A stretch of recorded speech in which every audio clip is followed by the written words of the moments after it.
everyone, it's Em and Liv, and we're your Meta PsycKicks. Today we're going to be talking about trees. Did I say about trees? Yes, about trees. Actually, plants in general. I'm just saying trees because I like trees. Em's already staring at me because we don't know what we're going to talk about, and she's like, you're just nervous rambling, and it's only been 0.2 seconds.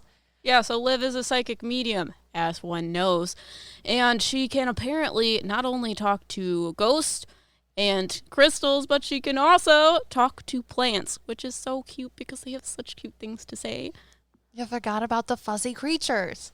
Yeah, well. Emily's like, you just talk to anything. It doesn't matter. It's just all of them. Whatever. Yeah, you can talk to inanimate objects. Like when we went to the tarot card reader, which is our next podcast. Tall Emily. Yeah, you were talking to her rings, which did not have any crystals on. They were just metal. That was a wild day. I got to let loose a little bit in the metaphysical sense. Yeah, there was a lot of energy in that house. A lot of things happened. If you guys are listening to this, you should listen to that podcast because somehow Tall Emily, the tarot reader, and Liv channeled past lives. Forgot about that. Oh, I just forgot about this thing I've never done before. Yeah, cool.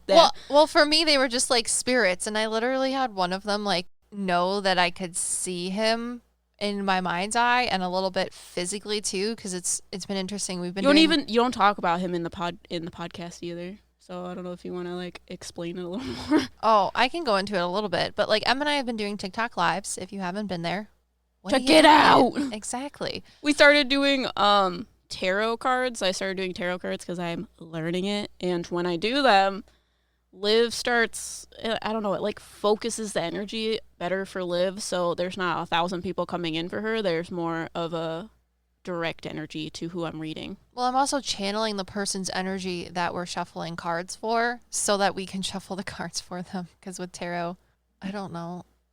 Tall Emily was able to channel energy and shuffle the cards, but I was really trying to give her some energy too. I did not give her any energy. I just allowed her to read me.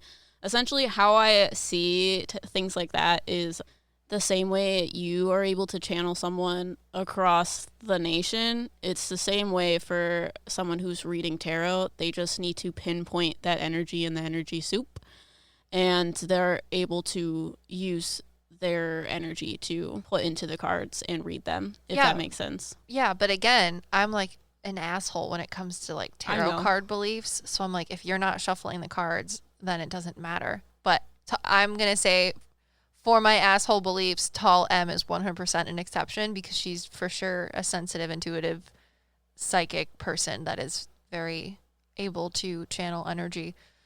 Because she was like, oh my God, when she was reading my cards about how much energy I deal with every day. And I was like, yeah, and I'm trying to ease it down a little bit so you don't have your mind explode right now. Yeah, Tall Emily is a clairsentient, which is clear feeling. So she was essentially channeling Liv's energy into the cards, but was feeling what Liv feels every day spiritually. She's like, I've never felt this overwhelmed before. I was like, yeah. Anyways, we've been doing the TikTok lives, and Em did her first one where she was reading tarot cards for people. It was super fun. It was really great. But I've been seeing cats. But physically seeing cats. And I know you guys... as an apparition. Yeah, and it's only been bits and pieces of them, a tail or a foot or part of their head. But this guy that I was channeling that was a past life for Tall M, I was able to kind of see a little bit in the living room that we were sitting. And so he was an apparition as well? Yeah, but just for a second. I was seeing him mostly in my mind's eye, but a little bit in front of me as well, with the cats.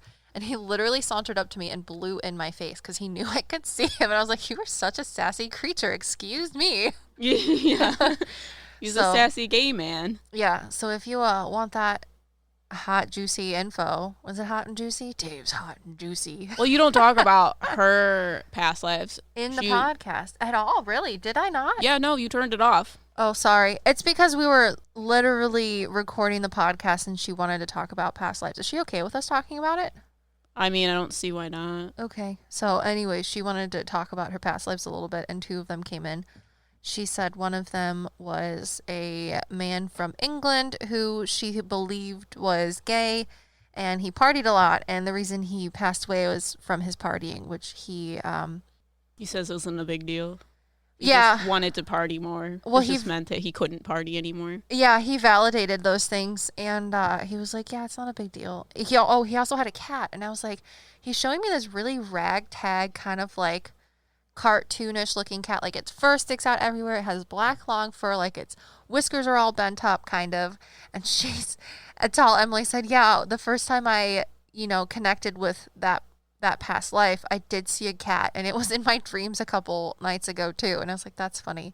So he only was validating that the dreams that she was having of her, or the meditation, I think she was doing a meditation to connect with her past lives, that he was validating that the past life that she saw was correct. At least that's how I interpreted it, by showing me a cat that he had. Well, he also wants her to find the cat that's supposed to be with her, the little tan cat.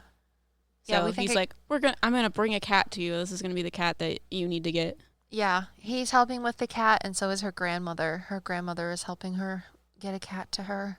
And her grandmother helps her with tarot, which I'm not sure why we're talking about this in this video. That's the great grandmother that helps her with tarot. Oh, is a different grandma that's going to find the cat?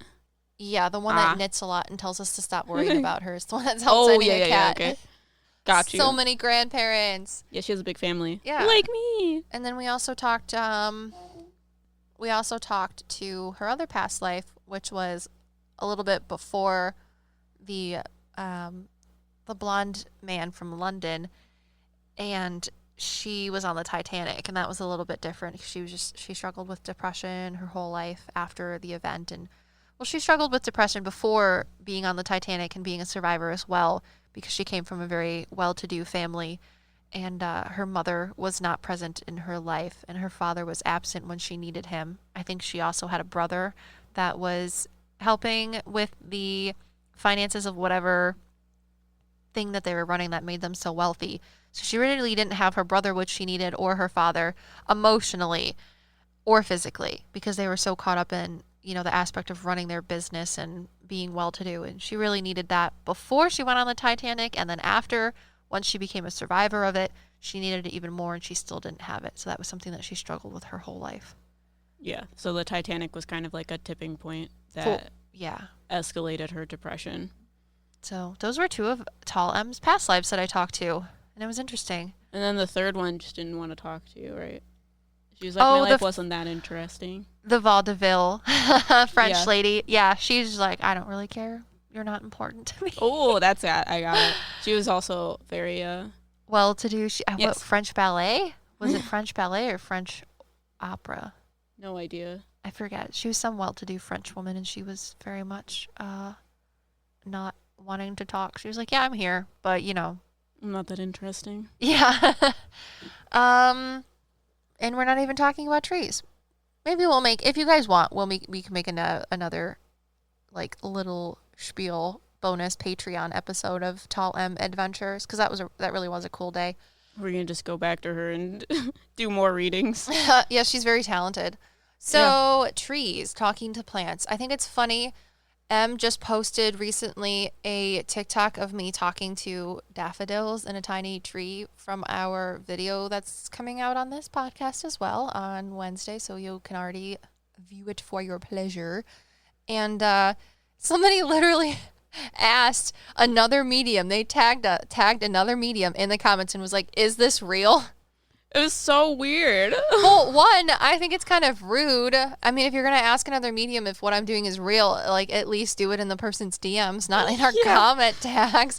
But I'm kind of interested to see what this other medium says, because, one, I don't know who she is. I don't think she will, because she has millions. Okay, she has hundred thousands of followers. You looked up the medium? I didn't. Oh, because I follow her. She's great. Okay. She has like 300,000 followers on TikTok. But... And we have 9,000. So they're like, this has to be a sham. But I don't understand why people think it's not possible. It's a plant, it's a living being. Obviously, it has some sort of consciousness. Oh, yeah. I believe talking to plants more than I do than to talking to Tall M's rings. That blows my mind. Well, we were just... I've only met Tall M once, and we literally made a YouTube video for I don't even know what about like who makes the best mac and cheese. That never went out, by the way. Oh, it didn't? No. Because that guy that we did it with has all the clips, and he quit YouTube, so. Oh. Well, she literally told me, she's like, I just remember you being the person that told me that I needed to add parsley to my mac and cheese. And I was like... Yeah, it was like an hour encounter with Liv and Em. It was so funny. I'm like, I'm glad that you remember me as like the bitch who told you needed parsley on your mac and cheese. Wonderful.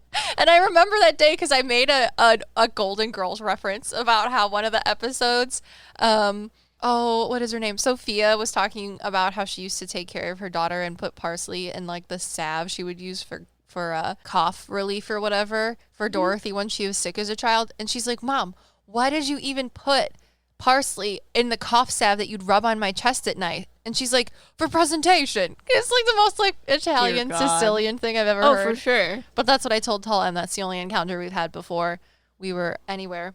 And it was just great. Like, I didn't know how metaphysically in tune she was, because just like me, before I started embracing my mediumship, you hide it from the world. You're like, no one has to know about this. No one can ever know about it. It's horrible. It's scary. People will hate you. You can't do any of these things. And it was literally a breath of fresh air to be like, we're both really weird and we can be weird together. Yeah, we really like meeting spiritual people because they each have like a different gift and they both channel things very differently, because Julie was the same way. Oh, yeah. That's true. It was also awesome talking to Julie, because I haven't gotten to talk to her in that way, even when we were like friends in college. Because again, in college, I didn't really talk about being a medium as much. Right.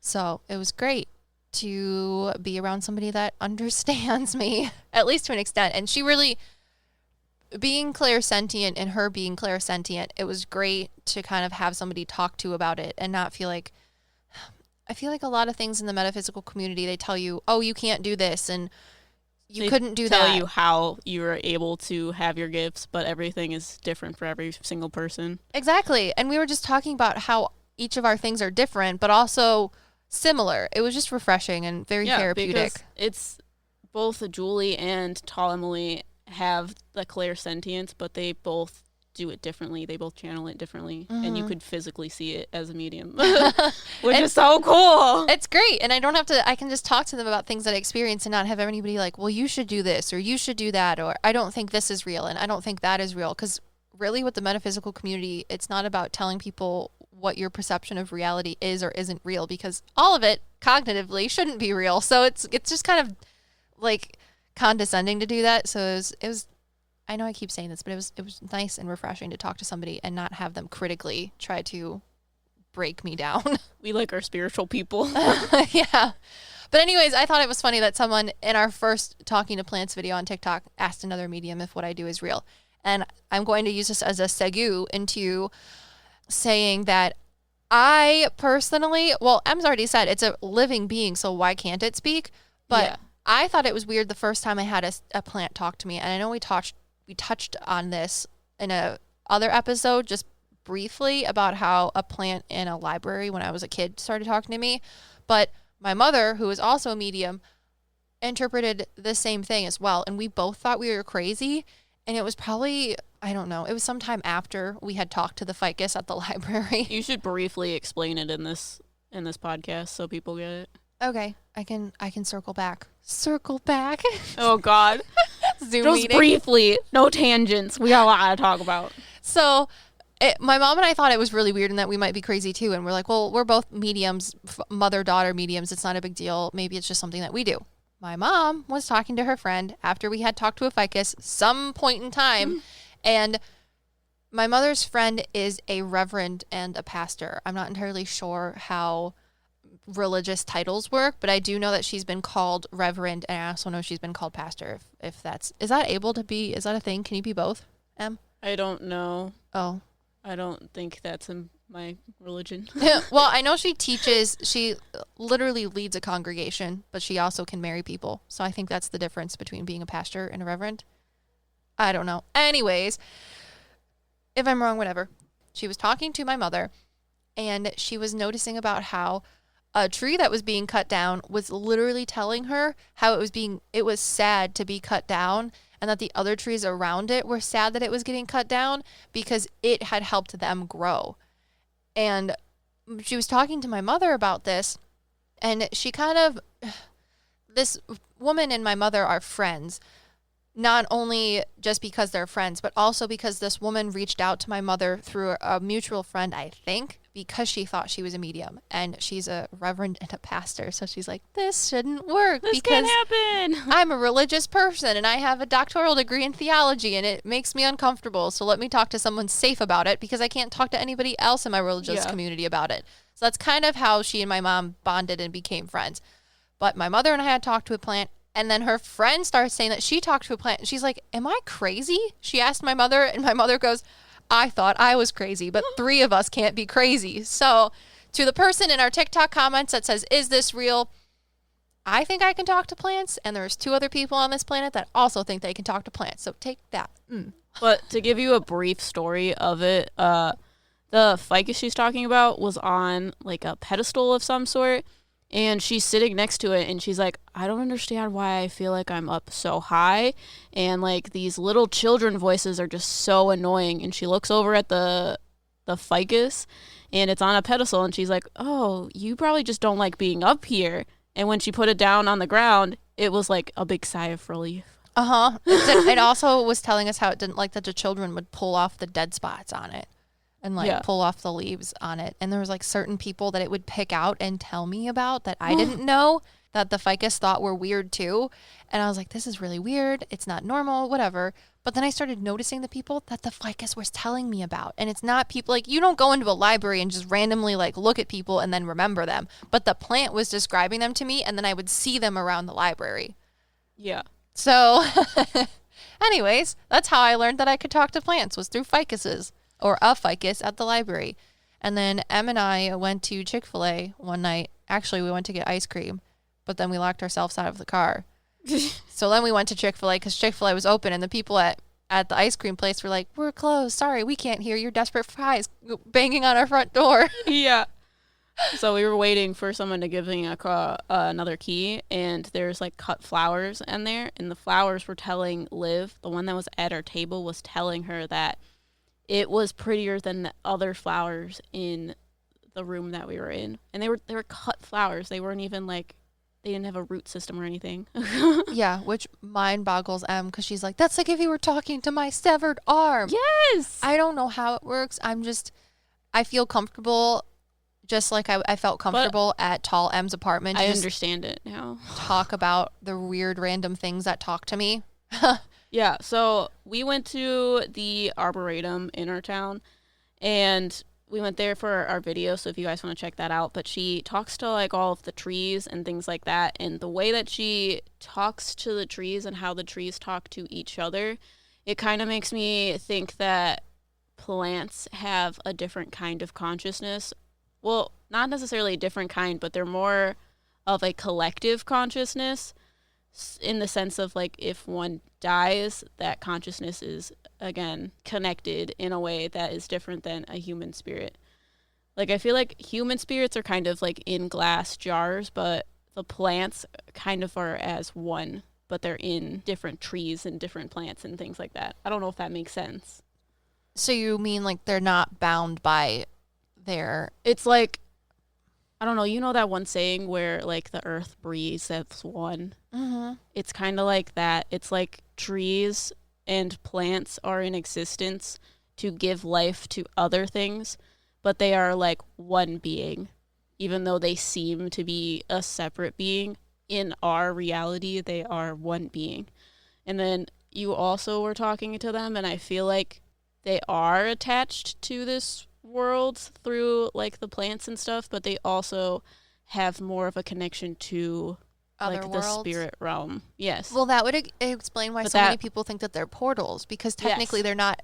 They're like physically anchored here, but only in one portion. But that's why I think they're also a collective, because they don't have, I don't know, like the glass box of a body, which would be keeping them in. Which would be why I can talk to cut flowers. Yes, which is why you can talk to a cut flower, because the consciousness is still there, and they're kind of attached to this cut flower, but they're more or less just within the collective conscious of these plants.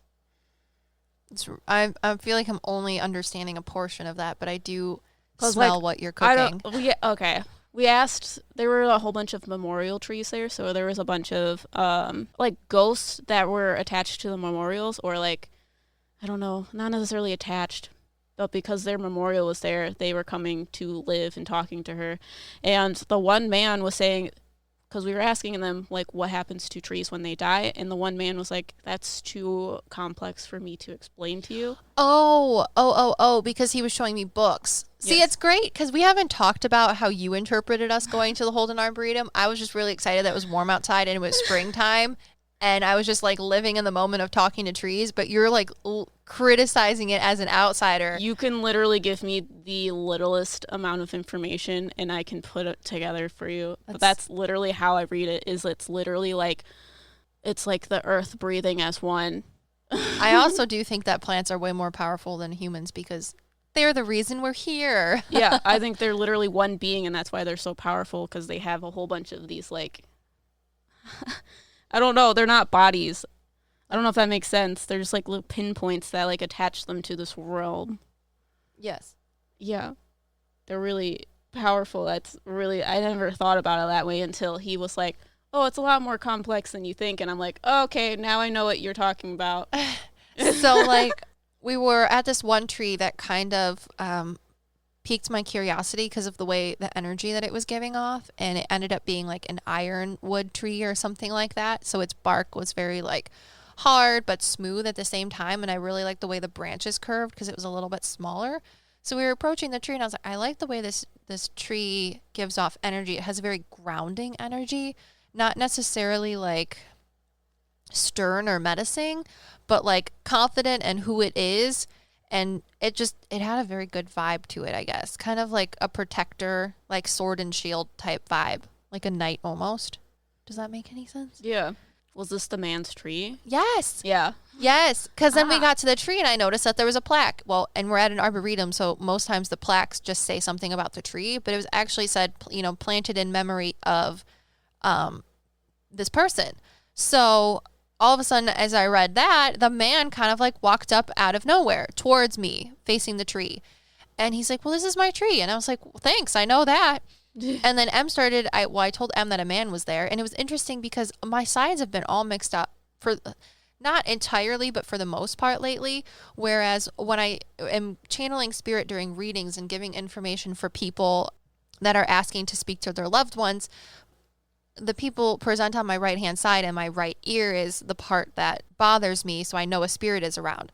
But lately, when we have been out and about, or just I've seen spirits, they come in on my left side if I see them. And again, like I was talking about how I was looking at Tall M's one past life, the man from London. He was just standing in front of me like a normal person, and I was getting information from him on my right hand side. That's where he stepped in. But anyways, the man who stepped in from his tree came in on my left-hand side. And it was almost as if, since I wasn't asking for information from him from spirit, he wasn't coming from spirit. He was coming plainly and blatantly. And I don't mean to say blatantly as in like rudely, just very matter of fact. He was coming in front of me. Like he was just in the area. Yes. He wasn't coming in directly to talk to you. Yeah. It wasn't about me or anybody else. It was just information in general that he decided to come talk to me about. I feel like when I'm trying to get answers or information, or there's a reason behind me channeling a spirit, like in readings, or like for Tall Emily, she wanted me to try and connect with her spirit guides. Yeah. That was me wanting something, and they were coming in. Yeah, that makes a lot of sense. They were coming in from spirit. So like they reside in spirit. So that's why they're coming in on the right-hand side. But when we were at... that's your waiting room. Yes. They're not waiting to speak to you. The other ones. They were just... That's it. It's almost like if you're out... Oh, I'm like tingling.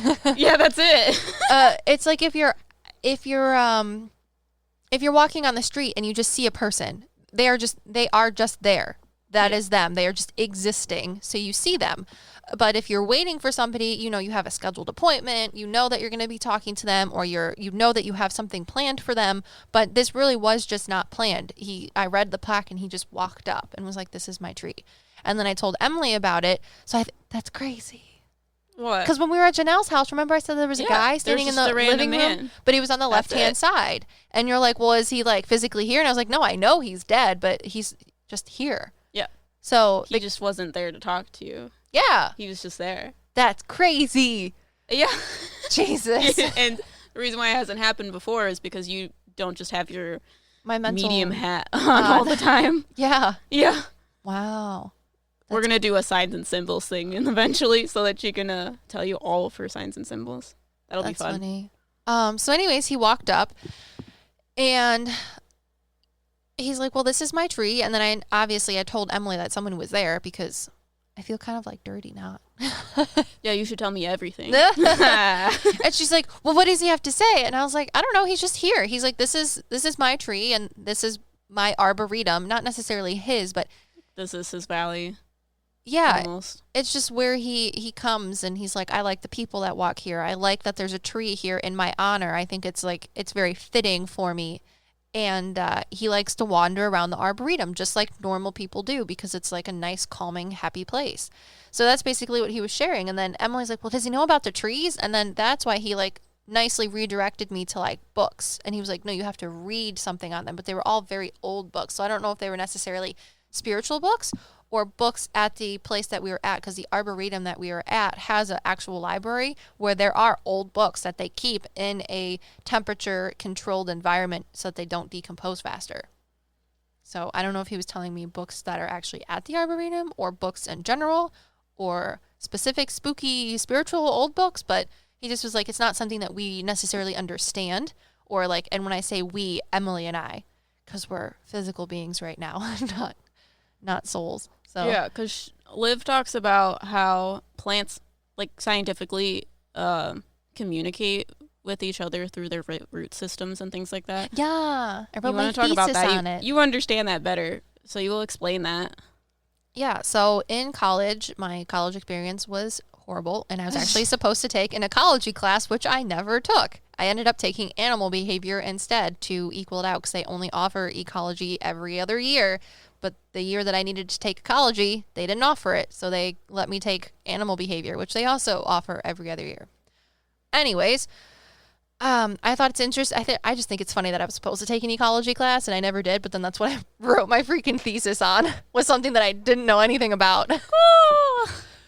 So I actually had an internship at this arboretum that Em and I visited. And it was one day in the middle of winter that I was with my mentor, and we were trying to count the infestation rate of untreated woolly adelgids on hemlock trees. So imagine being in the middle of like 50,000 acres or some ridiculous amount of land, and you're counting tiny white bugs on the underside of hemlock trees, and there's about 3 feet of snow, and you're in the middle of the woods. Fun. Exactly. And I don't remember what I was thinking about besides freezing my hands to death and also trying to write with a pen on water-resistant paper while my mentor was counting bugs on the bottoms of trees, that I was looking at the roots of a tree. And it's almost like, I don't know, I just started thinking and putting two and two together, and I was like... Is it like Avatar when he touched the tree, the I don't know what kind of tree that is, the big tree that connects everything, and he like... realized that everything was connected? Yes, kind of. It kind of was like that. Because that's how trees are. In its own little way. So I don't know if it was information from what I've already learned or if it was information spiritually or a little bit of both. But I was like... I think it's a validation to that because you've watched that before. You did that, right? I watched the Avatar movie or the Avatar show. Yeah, but I probably hadn't watched Avatar since I was a child at that point. So that's literally how it is. It is.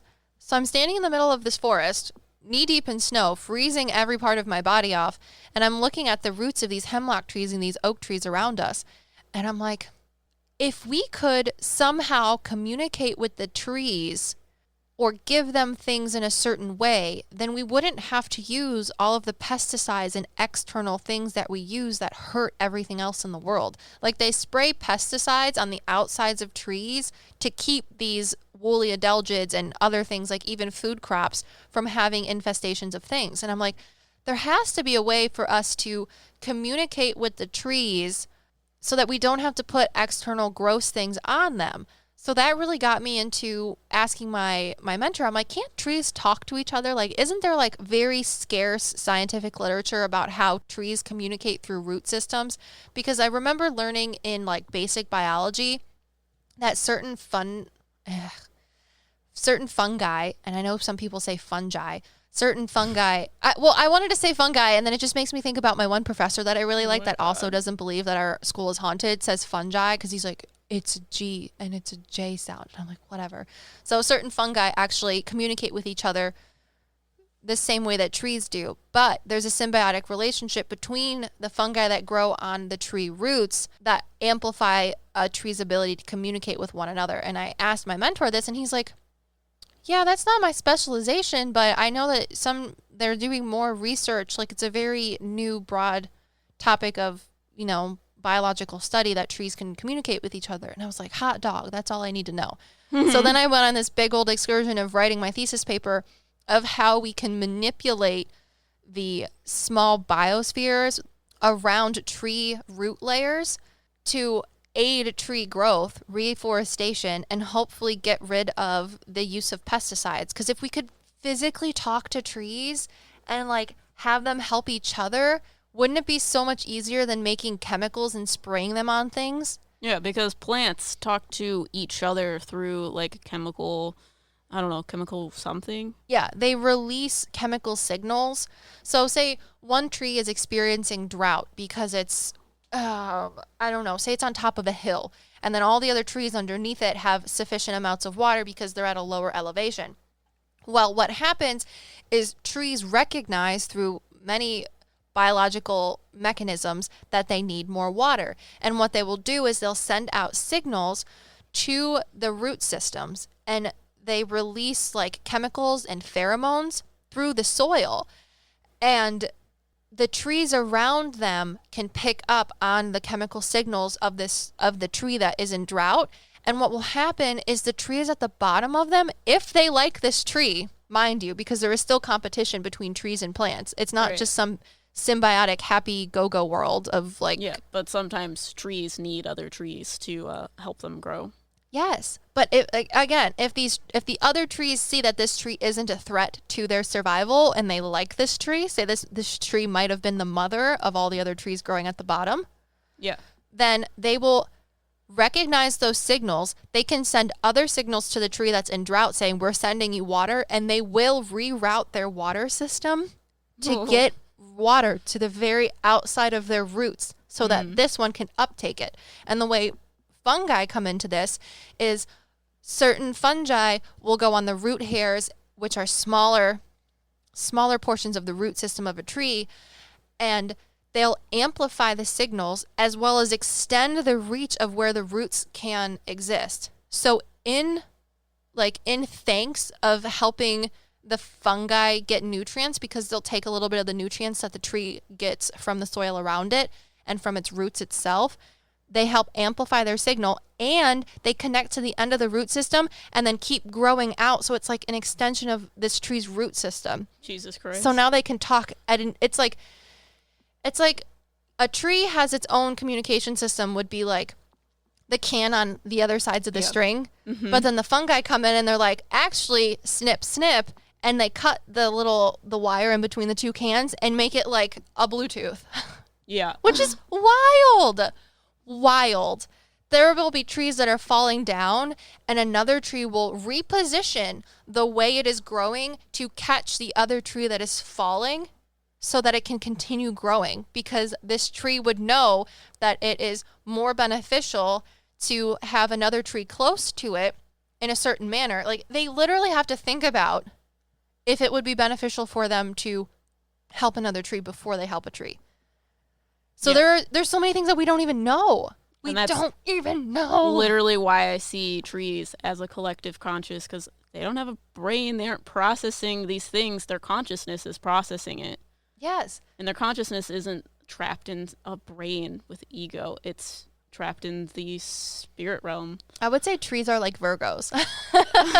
They're always making calculated decisions. They're not necessarily like rude or only think about themselves, but I think sometimes they do really think about the benefits of helping another tree, because sometimes trees will try to kill out other trees because they're competing for sunlight and resources. Well, the way you explained that, if there are other trees, those trees can help them survive, aka give them water if they need water. Or nutrients. Yes. So obviously it's better to have a lot of other plants around it to aid in their survival. Mm-hmm. Or if there's too many plants, then they'll start killing each other quietly. It's literally like a war being waged that we can't even see. Earth breathing as one, which is beautiful to me.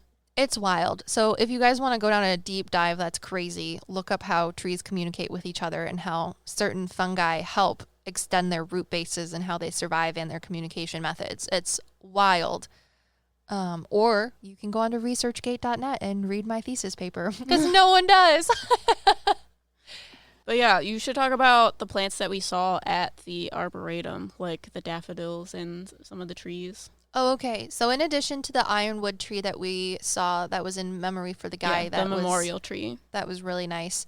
There's this one tree that I'm like drawn to, and in the summertime, I talk about it in the video how there's flowers underneath it, and it's a big oak tree, and we passed it when we were walking through it because obviously it looks different, and it was like calling to live. Yeah, because I was like, it has to be over here. So my monkey brain and my ego was like, I'm gonna find this thing. I'm gonna use my eyes, and it'll be easier for me to find it. And I remember passing the tree, and it literally was like, "You're passing me. This is me. I'm over here." Hi, and Liv thanks. said something too, and she was like, "This is a pretty tree." And we literally walked past it, and she turned around and was like, "I don't know where this tree is." But I ignored it too because my monkey brain was in the way. Because your ego was like, "It doesn't look like the tree, so it can't be." Well, exactly. And I literally was like, "Okay, turn off your monkey brain, turn on your medium brain, and just let it go for a second." And as soon as I did, the tree was like, "You walked past me. I already told you this. Turn around." And then I was like, Em, do you see this? This is where the flower bed is, where the flowers usually are, but it's springtime and everything's not here except for ephemerals. And it was literally the tree that I was just filming when we passed it. And she was like, "I really love this tree." Yeah. And she was like, "Wait, this is the tree." I just had to listen. I'm not perfect. You're a human. You have an ego brain. Yeah. You're no tree. Sometimes it still gets in the way. I'm working on it. It's a very fine line between letting everything in and not letting enough in. Yeah. But I like that tree. It has a very like female essence to it. Obviously it's been there for a long time. If you look at our video, it's humongous. And I don't know. It has like a very motherly vibe to it, and I really like it. It's very female, feminine. And when she says female, obviously, like, the tree isn't necessarily male or female. It's the energy that is given off by the tree. So when she says female or male, it's kind of a difference in energy. So female is more like a passive energy, and male is more of a aggressive, forward energy. So the way I would explain it is female energy has more of like a slower wavelength to it, where it's more like... It allows things to come to it, where a masculine energy is kind of a go-getter type deal. It's kind of more of a wall, too. I would say if I had to explain female energy, it would be more like musical vibrations, whereas male energy is more of like a box. Makes a lot of sense. Because we actually passed a tree that was a birch tree, I think, because it was white, and it was one of the trees that split, and Emma's like, "Oh, this is what people think portals are when there's one tree and they split into two." It's like a Y at the bottom. Yeah, but I remember I told you, I was like staring at it, and you're like, "What does it feel like?" I was like, I was gonna say girl, but also the other side of it is a boy. So one side of it was more female, and the other side of it was more male. There was like two sections of it that are coming out of the ground, and the one section was a male presence and the other was a female presence. Yeah, it was interesting. And then we had 3 other birch trees, or like river birch trees. I think they were river birch because of the way they grow. But Em's like, "Well, what about these ones?" And they had like a section at the Arboretum where they were doing like willow wood weaving or whatever, and around it somebody had woven a willow twig branch like fence. And I told her how 2 of the trees I think were connected, but the third one didn't even have like a bit of an energy source to it. It was alive, but it was like it was a part of both of the other 2, not necessarily its own entity, which was interesting. Yeah, which again supports the collective conscious. That does, I guess it does. What else were we talking to? We were talking to the daffodils, and then we were talking to the old man tree that was on the other side of the daffodils. Did you talk about the daffodils? No. Daffodils are so cute. So the daffodils I thought were interesting because, and it was two separate sections of daffodils too. One at the beginning of the arboretum, and then one towards the middle of the arboretum where Em and I found a nice spot to record.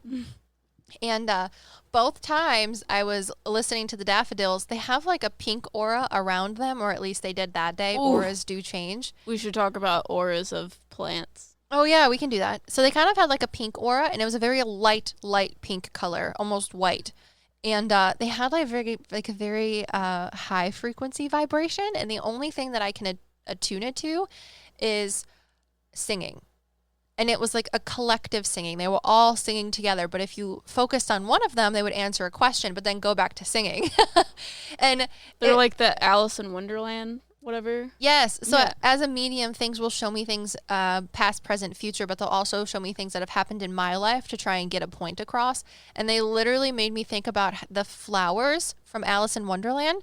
I know they turned evil in the one section of the thing, and they were like, "Get out of here, Alice!" and like, but they were singing, and they were all just like very happy at the beginning, and that's kind of exactly how the flowers were. Oh, the guy on Alice in Wonderland. I was talking to Bradley about this. The guy who wrote Alice in Wonderland like tripped on absinthe, like all the time. Okay. And absinthe is like one of the strongest things that you can drink. It's almost like LSD or like mushrooms because of the properties it contains. If he was tripping that hard on mushrooms or whatever it was, absinthe, and he wasn't necessarily probably actually hearing the flowers. And that's wild to me. Oh my God. Yeah, that's a little freaky. That my normal thinking is like that? Know that you can take that many drugs and start hearing the spiritual energy around you. That's what I'm saying. Okay, so I was literally having a conversation with Bradley last night because he listens to all these podcasts now that he's at work and has alone time and whatever. So he just, while he's working by himself on whatever he's doing, he listens to podcasts. He was listening to a podcast about this guy who said that the only thing that's helped him with his PTSD, because I guess he got like the metal, like the Purple Heart or something, and he has a lot of guilt associated with being awarded the Purple Heart because I guess he was the only survivor of his like battalion or whatever. Platoon. Yeah. And I guess he says that microdosing or like dosing himself with mushrooms like once a year or something, or 4 times a year. I don't remember. He said quarterly. I think that's 4 times a year. Has helped him with his PTSD, and he literally like doesn't suffer from PTSD after he has like these hard trips. And he said that the people that died in his platoon or whatever actually spoke to him and clarified that he doesn't need to feel regret for what happened, basically, was what Bradley was telling me.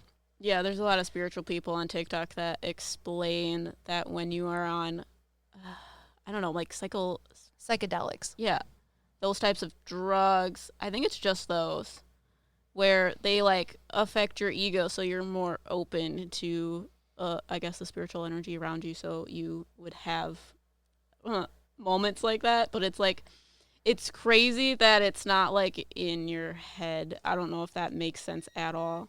Like, you would imagine that you're actually having hallucinations, but in fact you are experiencing the world as it is. Exactly.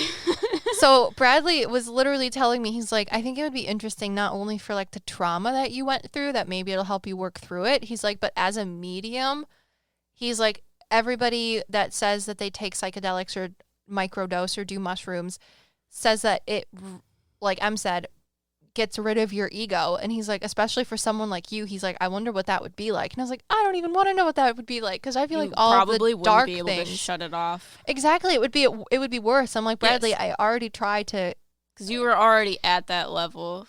You just would not be able to have a control at all. And I feel like that would be scary. It's literally like if you were sleepwalking, essentially. Because when you're asleep, you're the most open. So that would essentially happen to you while you're awake. And that's terrifying. I would definitely do it if it was for science and I was in a controlled study and it was like actually for a science study. Because I do follow some neuroscientists on like TikTok and social media, and they're talking about how they're trying to understand the chemicals within different mushrooms and things like that. It might also be kind of like how you were when you were a child. Probably. Because you didn't have an ego then either. So. Exactly. So anyways, I I just thought of that while we were thinking about the daisies, because he literally was on mind-altering things that usually get rid of your ego, and people That's wild say that that's in a movie, though. Oh, yeah. There's so much controversy around Alice in Wonderland and the book itself because he wasn't in his right mind, which is why they think that it's weird. Sorry, dark things from Disney. It's like Dumbo, too. Dumbo's weird, too. Everything from Disney is weird. Like the one part where Dumbo gets drunk and then like starts tripping about the elephants or whatever. It's because he like drank water, but they think it was because the water that he drank was from the clowns that were in the tent and they were like getting high. Cool. It's old things. Anyways, weird tangent. I just wanted to segue that because that wasn't even a segue. It was a tangent. You want to talk about the old tree next to the daffodils? The singing daffodils, yeah. The old tree next to it, Em was having me talk to. So there was a tree behind it. Is that tree alive? It looks like it's dead. Yeah, and then he was offended that Em thought that he was dead. And he's like, actually, no, the tree behind me is dead. I'm not dead. Because there was like a quarter of a stump behind him, like directly against his trunk. And he was like, yeah, it kind of makes me sad that I don't have anyone else to talk to besides these dumb daffodils that won't shut up. But just so loud and high pitched, and I'm such a low and vibrational being. Yeah, so this tree's aura was literally like a maroon color, like a brown red. She usually says that trees have a lower vibrational aura color, so like reds, oranges, yellows, things like that. Yeah, I haven't seen one that's above a yellow. Yeah, because they're a lower vibration, so that would make sense. Yeah. But he was telling me how there might be something wrong with like a ant infestation or ants somewhere, and that's why he hadn't lost his leaves, because his leaves were still on portions of his branches, which is why Em was like, why he's like dead. He has a whole bunch of dead branches. So I'm like, he doesn't look too good. Well, they're just dead leaves, and one side of him isn't really there, but he's dealing with it. He's dealing with it. He needs another tree friend to help him with the infestation. Oh, yeah, exactly. That would make more sense. Well, yeah. That's why he was upset that tree left, because he would have had someone to help him deal with it. Yeah. But it was interesting. Yeah. But he was telling me that he might have something wrong, like inside. Like he might be a little sick, and that's why the leaves were there. But he's like, I'm fine. Don't talk about me like that. I'm fine. I'm doing great. Yeah. I'll figure it out. 100% old man mentality. And I don't think he was that old. Like, he wasn't as old as the big woman tree. I think he was just grouchy. Just so grouchy. that's the energy, because I was like, you're dead. He's like, no, bitch. Yo, whippersnapper. Like, if he had a cane, You're he dead. would definitely wave it at us. Get off my lawn. Don't call me dead. It was funny. What else? Who else did we talk to? There's a lot of things that you talk to. Oh, talk about the tree that I like. The one that can be like a house with the big branches that touch the ground. Oh, what kind of tree was it? I have no idea, but it's one of those trees. It's really short, but like there's like one spot that you can walk into it, and none of the branches are on the inside of the tree. They like go up and then swoop down to the ground. So when you're in it, it's like you're in a little house, and I love it. I forget what it was talking about. We weren't there very long. You told me that it was humbled that I liked it. Oh, yeah.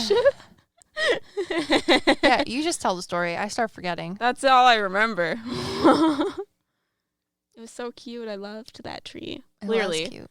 I was dancing around it and was like, I love you. Why wouldn't you in my yard?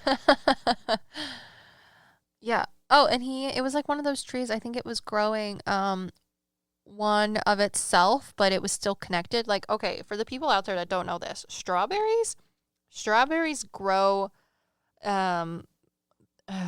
okay, you can buy separate strawberry plants. I don't know how like agricultural people do it when you buy like the little plants that are individually potted from the stores, but biologically strawberry plants, I mean, they can grow other plants through seeds, and then that makes a new plant. But when a single strawberry plant grows and you don't plant any other ones around it, the most typical thing for when you see other plants growing up around it is it's actually growing up itself. So underground, it creates new strawberry plants, and it grows like new ones. But so it's like they're actually connected. like with mums, if you cut a mum and then put it in the ground, it will start growing roots. No. No. There's a plant called Mother of Many, I think. Okay. And, okay, hang on. Let me pull it up on my phone. Start talking about things while I pull this up on my phone. Elevator music. Do, do, do, do. So, John Cena. Let me talk. So, the tree that I was talking about, Liv also said that it was humbled that I liked it because all of the other plants around it made fun of it. She's showing me, what is that? It's called Mother of Many, and I just wanted to say it because it's the most, like, iconic thing that plant people will know about, or if you're not a plant person, you might have heard from a crazy plant person. So basically, it, like a strawberry plant, it grows little tiny versions of itself on it. Oh, like a spider plant? If a spider plant does that. It has babies that are falling off of it. You've never seen a spider plant? No. Dear God. That's like in every single person's house because they're literally grow like weeds and they just have babies all the time. They just like, they have, I don't know, like some vine and they'll have a little baby plant that's like at the bottom of it. And if you take that baby plant off of it and then plant it, it will do the same thing. It'll start growing bigger and make more baby spider plants. But unlike the spider plant, the other plants from the strawberry plant are connected to it. Like, it's literally the same plant. It just surfaces, but it's all the same root system. Yes, okay. Yeah. So and how you were going with this tree? The house plant, I think, was doing the same thing. Remember, it had that little tiny other short stalk that was coming up out of the ground. You're like, is this a different one or is this a part of it? And I was like, I think it's a part of it. What were we talking about? The house tree. Oh, the house tree. Yeah. Remember there was the one section that there was one up? next to it. Yeah. Yeah, I remember that. And you're like, they planted another one? I was like, no, I think this is the same tree. That's him underground growing up again. Interesting. Very interesting. I really like him. As M strokes beard. He's real good. He's a real good tree. Okay. No one else likes him. That's what you told me. Oh, yeah, because they make fun of him because he's weird looking. But he's so pretty. I love him. We also need to talk about how plants don't like weeds. There was a woman who commented on TikTok about how she's like, there's a lot of weeds growing places, and I try to let them grow in places that won't cause harm to my other plants, but, like, what am I supposed to do? And I want to reply and be like, you can get rid of them if you want, because the plants that you're probably trying to save from them probably don't like it, because they know that, like, my mother, after we realized that we could talk to plants, and she talked to her other friend and realized that at least 3 people are crazy, she likes to go on trail rides with our horses. That's basically what she does. She doesn't really compete or anything because Kate only likes to go on trail rides and jump things and splash in water. We're not like horse people that are like, our horses have to show. We have to make money and win ribbons. My mom's like, I'm going to go sit on a trail ride for 4 hours and fall asleep in the sun. Yeah. And she said that she was talking to some of the trees one day and they were telling her how they didn't like dandelions because dandelions are like pests. Yeah. And they're weeds. They're like parasites to other plants because they annihilate their root system. Exactly. So I'm just here to tell that one person on TikTok that will probably never hear this that you can get rid of the weeds because the things that we see as weeds, trees also see as weeds. Because that's how their root system is. The root system goes straight down and literally kills off other things around it so that it can exist off of whatever it kills. Uh-huh. Yeah. So obviously a plant wouldn't like that. So makes a lot of sense. Don't feel bad about it. They also have the same hierarchy that we do. So weeds are at the bottom. Yes. Got you. And then there's like me. I'm like, I like dandelions. Dandelions aren't weeds. When you say really a hierarchy, do you know the hierarchy? No, I haven't really thought about it. Because like I feel like a tree would be at the top for sure because they have a bigger root system. Oh, I definitely think trees are at the high. I also feel like end. Trees take care of the other plants around them. Trees really are like the parents of the world, of Earth. Yeah. Without trees, we wouldn't be here, guys. No non-plant organism would exist without trees. Got you. So it'd be trees and then everything else and then weeds at the bottom. Well. Yeah. That's interesting. I think I'm trying to remember like school things. So they like to call Earth like something called primordial soup. So everything was just like gross organic rock material and like sulfurs and chemicals, but organic chemicals. So when you say chemicals in a, well, no, it wasn't chemicals. Chemicals are things that are synthetically made. So think of like crude rock material and organic matter. That is basically what Earth was with like gross water. That wasn't the water that you think of now. It was just liquid, hot liquid. Wow. And the atmosphere was like, I think it was mostly like sulfuric or sulfur and like bad things that would make your skin burn. Mm-hmm. And it wasn't until all of those things somehow created photosynthesizing bacteria that breathe carbon dioxide and then released oxygen. Exactly. Yeah. That those things flourished in the environment that they were in, because if you literally live off of carbon dioxide and your byproduct or your poop is oxygen, you would think that you do pretty good if you're literally at a buffet of carbon dioxide. So that's why those photosynthetic bacteria or organisms were so able to create a different world. Yeah. And it was so significant that it changed the atmosphere of the Earth to mostly oxygen. Yeah. That's pretty cool. Yeah. So trees. And if we didn't have oxygen, we wouldn't be here because we were on the other end of it. Yeah. That's why plants are really important, guys. We should save the rainforests. Yeah. Learn how to manipulate plant holobiomes so that we can save trees and promote reforestation and lower the amount of carbon within the environment so that our ozone doesn't disappear and then we burn. Sounds like a plan. Sounds like a plan. Sorry. Wow. What else do you want to talk about, Emily? That's all I got in my little brain. It's not a little brain. It's a big something. Brain. It's like Pinky in the brain. Okay. Can I be not the brain? You want to be Pinky? Yeah. Just not for some the brain. Yeah, you're a Virgo. You get to be the brain. I get to be something. Something. So our next podcast is going to be really cool. We touched on it. We're going to have a tarot reader. Tall Emily. Go to a tarot reader, and she's really talented, and she has her own business where she reads people's tarot cards. So make sure to go find her and watch or listen to our podcast on that. And watch our video. She's psychic medium approved, guys. Come on.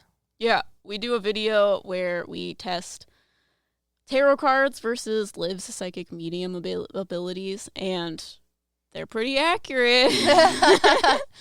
Yeah, Liv essentially went into the other room, and Tall Emily read her own tarot cards, and then Liv came back in and talked to her spirit guides, and the spirit guides told her what was on the cards. Because her spirit guides are the ones that manipulate her cards. Yeah. They're like, you need to do this, and that. And both Tall Emily and I were like, that's what the cards were telling you too. Yeah, it's funny. Yeah, it was really cool. And all of the past life stuff, you get to hear about my past life and Liv's past life, which she's mentioned a little bit, but it's in a lot more detail because it's more focused through the tarot reading. So make sure you guys check out our next podcast. And you want to check us out on all our other social medias, especially YouTube, if you want to see the video that goes with our plant podcast. Make sure to check all those out. However, we will see you guys in our next podcast. Also, please make readings. I would love to meet you guys. We have all our readings on our website. If you want her to talk to any of your plants, I'm sure she would. Try to tune in. Well, that's what I wanted to say. Should I make a service where I talk to your houseplants? Oh my God, please let us know. Yeah, let us know if that's something that you guys would pay for, because why not? You guys want us to talk to your plants, because that's so cute. And then also, if you think that Em and I should do more TikTok live, what is it? I think we should just do more TikTok lives. Oh, you mean tarot medium reading? Yeah, what do we call it? Like tarot medium duo I think readings we should add or something? a service to do that once I'm better at tarot cards, because I'm still very newbie. She'll be fine. Yeah, you just have to learn how to read your tarot cards that don't have words on them. Yeah, I also need more confidence, because when I'm reading them through our TikTok live, I'm like, I don't know if this is real because I don't know. I can't see your face. I don't know if this is actually what's happening in your life or if I'm just like pulling straws from the universe. And every single time they were like, you're doing great. That's exactly what's happening in my life. And I'm like, okay, how? Yeah. This is a piece of paper.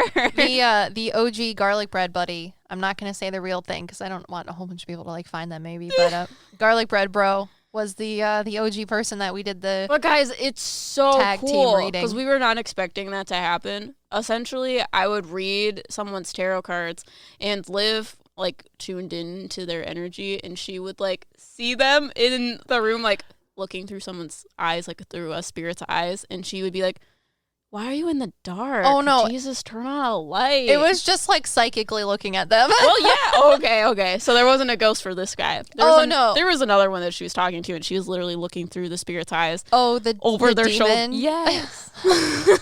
Yeah, the one scary guy was like literally showing me what this girl was doing in her house, but that one was from their point of view. But yeah, garlic bread bro, I literally just saw them sitting in their room with the lights off she's and like, their God, TV on. turn the light on, and then they're like, stop calling me out. but no, sometime during that, so she said that once, and then They did turn on a light. the second time she's like, wow, we finally turned on a light, and the person responds with, stop calling me out. How do you know that? It was kind of fun. I'm not gonna lie. It's so much fun. I think we should do some more of those before we make it into a service, so that I can get more confident. Yeah, no, I think that would be super fun. But that would be so cool, like to have as a service. Yeah, why not? That's really interesting. And if you guys want me to talk to your plants, let me know. Yeah, also we can add a plant service. That could be like a cheaper service. I feel for sure. Because I don't think you get very much from plants. No, it's mostly just like a general vibe or feeling and maybe a couple little things. Honestly, I don't know. They'll probably give me some tea on what you do. Yeah, I wonder. Oh, gosh. All right, everybody. We love you. We'll see you guys in our next podcast. Please let us know what you guys think about tarot, psychic, medium readings, and also plant readings, because we can add a couple services for you guys.